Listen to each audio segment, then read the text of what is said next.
Internação involuntária. A aprovação da internação involuntária repercute em Santa Catarina. O assassinato em frente a uma creche em Indaial. Presos outros 2 suspeitos de matar integrante de facção criminosa e de ferir mãe e filha em frente à unidade escolar.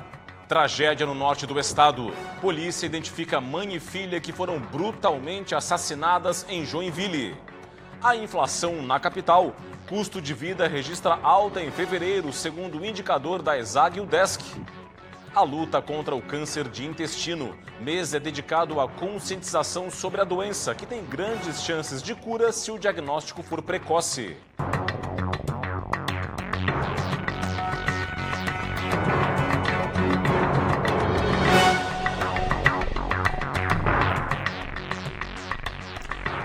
Olá, uma boa noite para você. A gente começa o Band Cidade desta terça-feira com a internação involuntária que já está em vigor em Florianópolis. Para especialistas ouvidos pela nossa reportagem, o projeto não resolve os problemas de quem vive nas ruas. A luta pela sobrevivência nas ruas é muito difícil. Dor, preconceito, fome. Foi assim, vivendo nas ruas, que André sentiu na pele o que é passar por isso. Hoje ele cuida de pessoas que vivem o mesmo drama. A gente faz diversas ações, sabe? A gente também faz comida, entregar janta. Que não é comida, que não é janta, mas sim a própria construção de vínculo com essas pessoas que perderam os seus próprios vínculos. A gente também trabalha na própria área da própria redução de danos, que é a própria política sobre drogas. A gente tem que trabalhar com a própria realidade, sabe?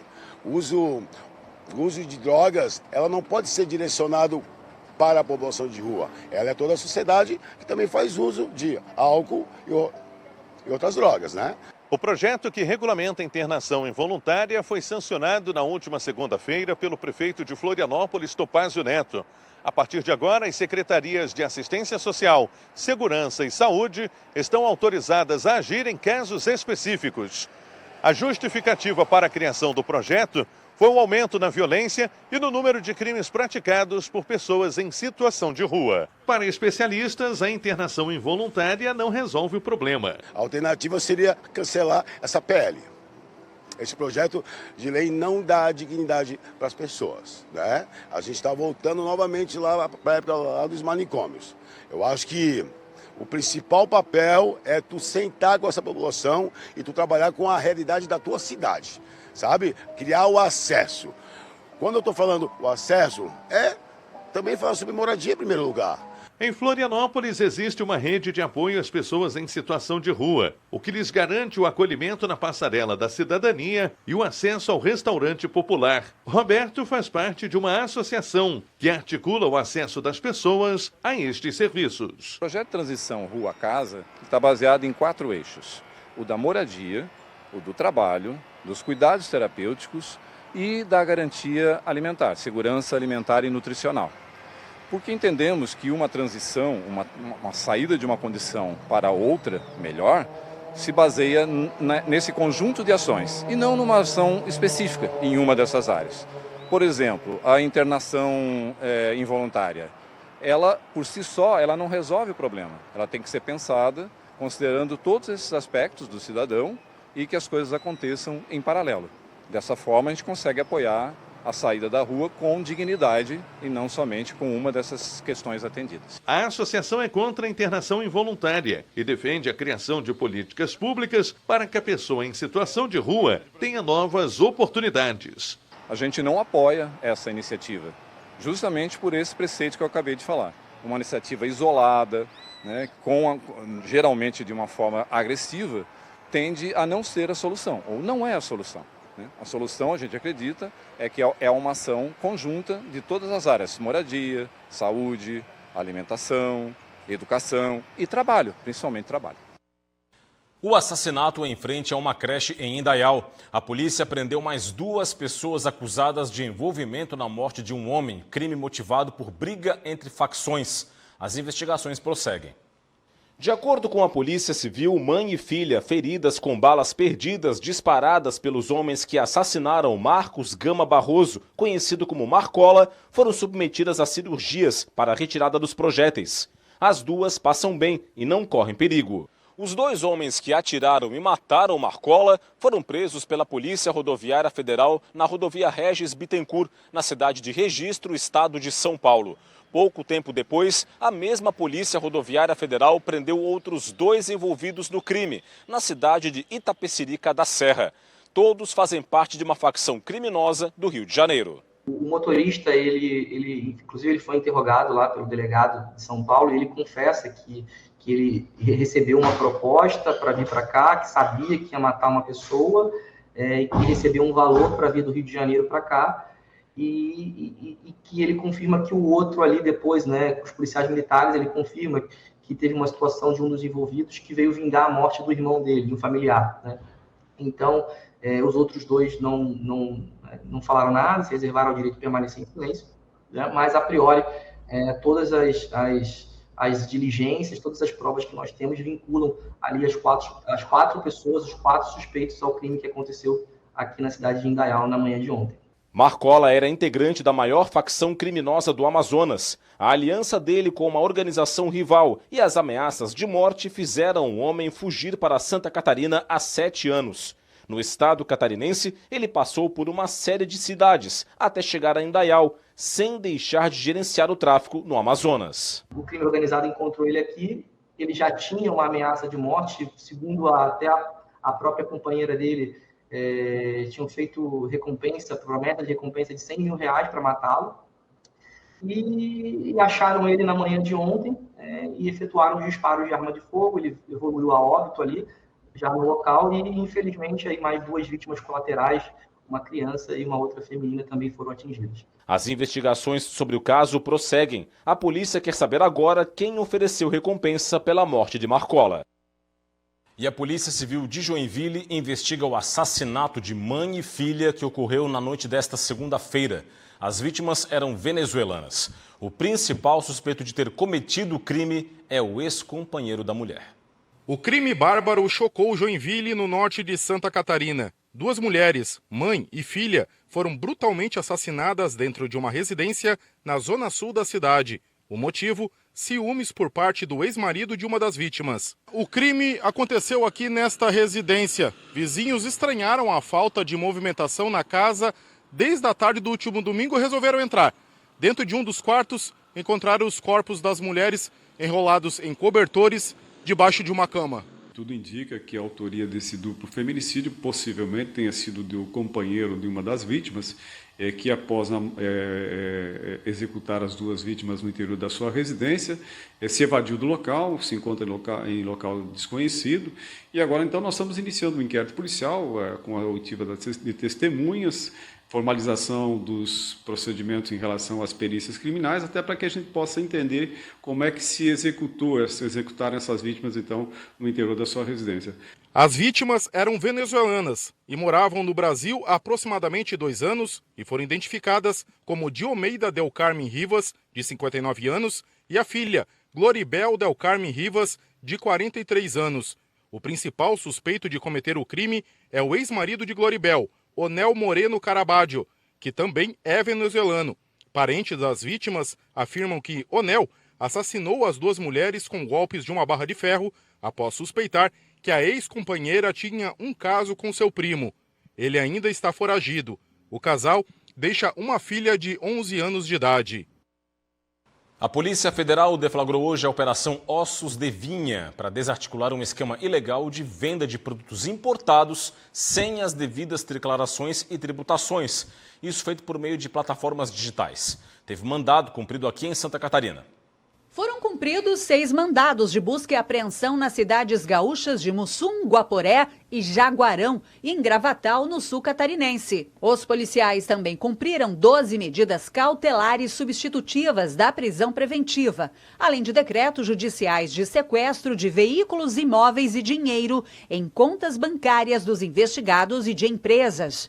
As investigações começaram em outubro de 2021, a partir da apreensão de uma carga de bebidas em Pantano Grande, no Rio Grande do Sul. A polícia descobriu que o grupo importava bebidas, televisores e condicionadores de ar da Argentina e do Uruguai e enviava as mercadorias para grandes centros comerciais como São Paulo e Rio de Janeiro. Uma empresa de fachada era usada para tentar dar uma aparência de legalidade ao esquema, com emissão de notas fiscais frias. Os investigados vão responder pelos crimes de descaminho, associação criminosa e lavagem de capitais. No sul do estado, uma ação resultou no afastamento de um vereador e de 2 servidores da Câmara de Vereadores de Morro da Fumaça. Os mandados de busca e apreensão foram cumpridos na casa dos investigados e em um escritório de advocacia. As investigações começaram em outubro do ano passado e identificaram que o vereador Laênio da Silva, do MDB, e 2 funcionários da Câmara Municipal teriam simulado um contrato de prestação de serviço para desviar dinheiro público.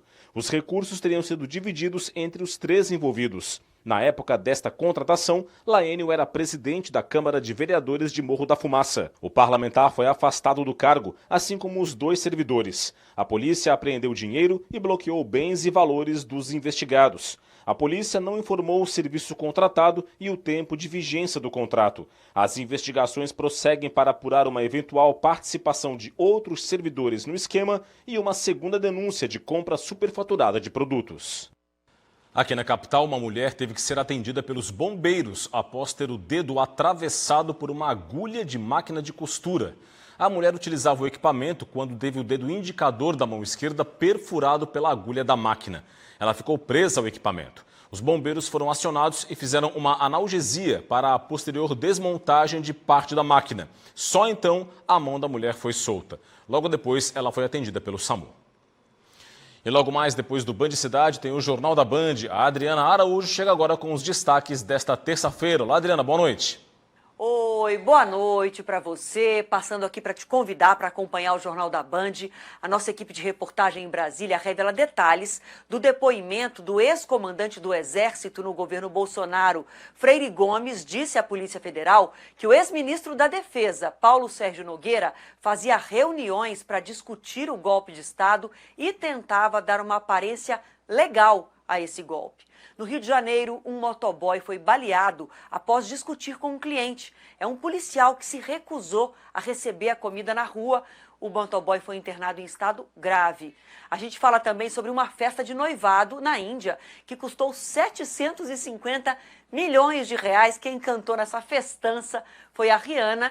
E sobre a nossa saúde, o ovo, que já foi vilão, hoje faz bem para a visão e também pode evitar AVC. Os detalhes às 7h20 eu tô te esperando. Ainda hoje no Band Cidade, em evento no norte do estado, o governador Jorginho Mello anuncia investimentos para Joinville e região. E já no próximo bloco, Federação Catarinense de Municípios lança a edição 2024 do Congresso Catarinense de Municípios, Associações e Consórcios, o COMAC. Nós já voltamos.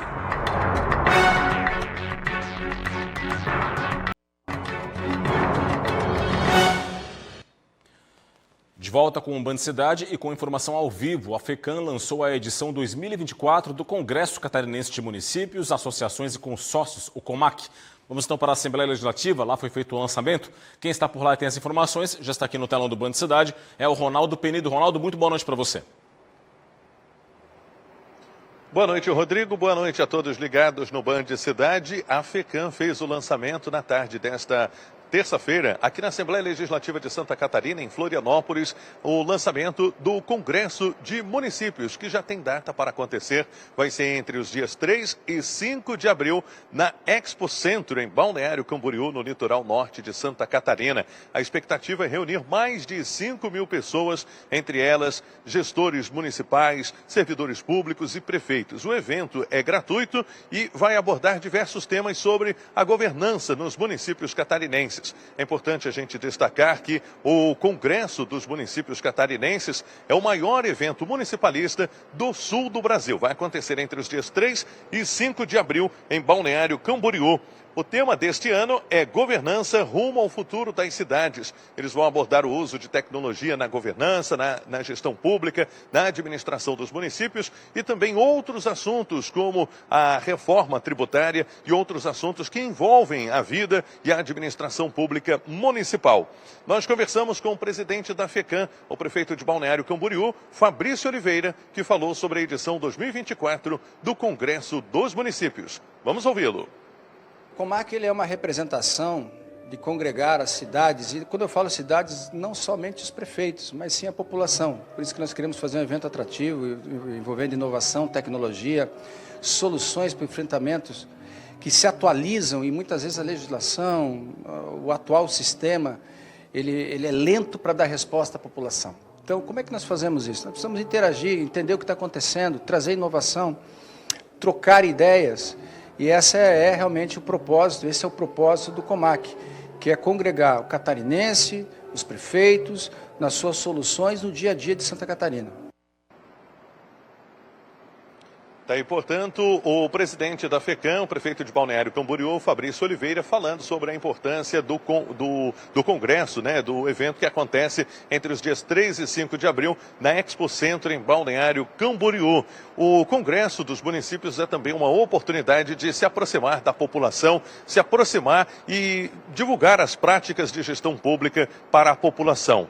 A gente segue acompanhando e voltamos ao estúdio do Band Cidade. Ok, Ronaldo, obrigado pelas informações e uma boa noite para você. E a Câmara de Vereadores de Florianópolis cassou o mandato do vereador Maicon Costa, do PL. A cassação foi definida em uma reunião que só terminou ontem por volta de 9 horas da noite.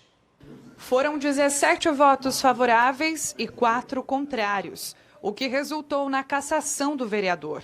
A decisão foi tomada ontem, durante a sessão de julgamento na Câmara de Florianópolis. O pedido de cassação foi apresentado pelo suplente, Sargento Matos.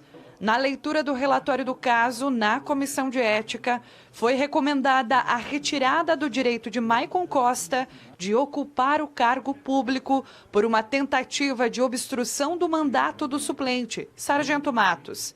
De acordo com o suplente, ele teria sido intimidado a ficar limitado de realizar as atividades de gabinete no período em que ocupou o cargo durante a licença de Maicon Costa. A perda do mandato foi divulgada ainda ontem, no Diário Oficial do município. Santa Catarina atualizou a lei sobre maus tratos aos animais. Confira. Esses animais passaram a vida toda sem conhecer o amor de verdade. Eles sofreram abusos e abandonos. Desde o ano passado, Santa Catarina tem elaborado mecanismos para combater os maus tratos aos animais.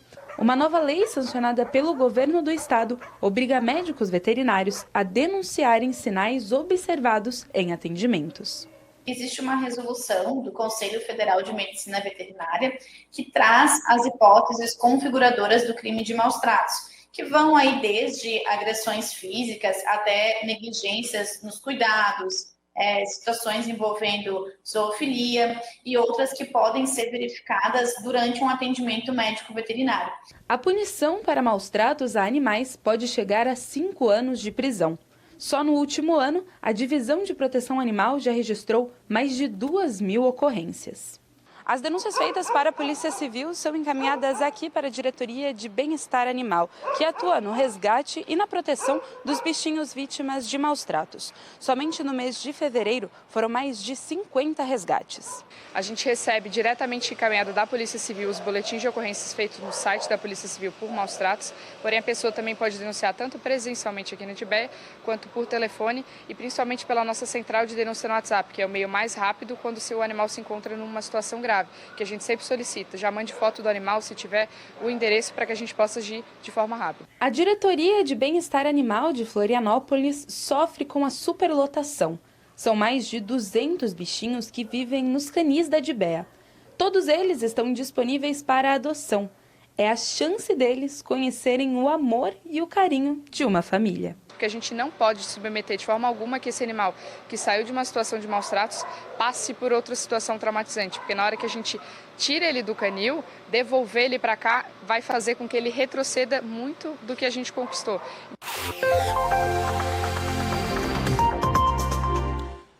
Um sistema de alta pressão no sul do país faz com que o tempo melhore no estado nesta quarta-feira. O dia vai ter mais nuvens entre a Grande Florianópolis e também a região norte do estado. Entre o extremo oeste e o meio oeste podem ocorrer pancadas de chuva à tarde. Nas demais regiões, predomínio de sol entre nuvens. As temperaturas vão estar amenas e entram em elevação durante o dia. Confira aqui comigo no telão. Em Florianópolis, mínima de 19, máxima de 24 graus. Em Joinville, variação entre 18 e 19. Em Blumenau, mínima de 18 e máxima de 22. Viramos a página. Criciúma, mínima de 15, máxima de 27 graus. Em Lages, variação entre 13 e 19. E em Chapecó, mínima de 15 e máxima de 31 graus. A seguir, março é azul na luta pela conscientização sobre o câncer de intestino. Os detalhes depois do intervalo. Band Cidade volta já.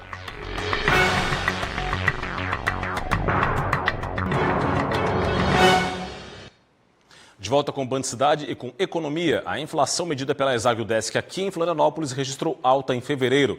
Os indicadores aqui no nosso telão, a inflação de fevereiro fechou em alta de 0,59%. Foi um recuo de 0,08 ponto percentual frente ao mês de janeiro. Na comparação com fevereiro do ano passado, alta de 1,14% e já em relação ao mês, nos últimos 12 meses, melhor dizendo, inflação acumulada de 4,92%. Vamos saber agora os setores que mais tiveram alta no mês de janeiro. Foram eles: educação, 5,03%, puxada principalmente pelas mensalidades escolares, os reajustes das mensalidades. Teve também uma alta de 1,22% nos artigos de residência. A alimentação, 1,01%, é o item que pesa bastante na composição do índice. 0,95% de alta na habitação e no vestuário, uma alta de 0,36%. O governador Jorginho Melo participou nesta segunda-feira da primeira reunião do ano da Associação Empresarial de Joinville. Durante o encontro foram liberados recursos para os bombeiros voluntários. A primeira reunião do ano da Associação Empresarial de Joinville contou com a participação de membros dos conselhos, associados, lideranças públicas, autoridades e comunidade empresarial. O governador de Santa Catarina destacou a importância do trabalho da associação e dos empresários do norte do estado. Sempre estamos preocupados com o crescimento das indústrias, das empresas, mas também como o todo da cidade. Preocupado com segurança, com mobilidade, tributação, enfim, tudo aquilo que uma associação do nome e da relevância da CIG tem que ter. Era aguardado no encontro o anúncio do lançamento do edital da duplicação do trecho urbano da Rua Dona Francisca, importante via do Distrito Industrial de Joinville, mas o anúncio não veio. No próximo sábado, será entregue o elevado Heinz Schultz, obra fundamental para a mobilidade e para a segurança de quem trafega no cruzamento aqui da Rua Dona Francisca com as rodovias Hans-Dieter Schmidt e Edgar Meister. O governador assinou um importante repasse de recursos no valor de R$ 8 milhões que serão destinados para a Associação dos Bombeiros Voluntários no estado de Santa Catarina. A associação representa as 32 corporações filiadas de bombeiros voluntários no estado. Ainda no encontro, o prefeito de Joinville divulgou resultados e destacou a importância da Associação Empresarial de Joinville para a desburocratização de empreendimentos. Tivemos uma política de desburocratizar o município de Joinville justamente para facilitar a vida de quem empreende na cidade. Quem vai gerar emprego, quem vai montar uma empresa, facilitar a vida de quem quer realmente fazer o seu negócio aqui. Março é considerado o mês de conscientização sobre o câncer de intestino. O aumento nos casos da doença acende um alerta para a importância da prevenção. A boa notícia é que, se o diagnóstico for precoce, as chances de cura do paciente ultrapassam os 90%. Os exames são parte da rotina do Gilvan desde os anos 90, quando a mãe dele foi diagnosticada com câncer. Em 2018, uma colonoscopia revelou um tumor no intestino. Gilvan precisou passar por uma cirurgia e 4 sessões de quimioterapia. Felizmente, o tratamento foi eficaz e no ano passado ele teve a remissão total da doença.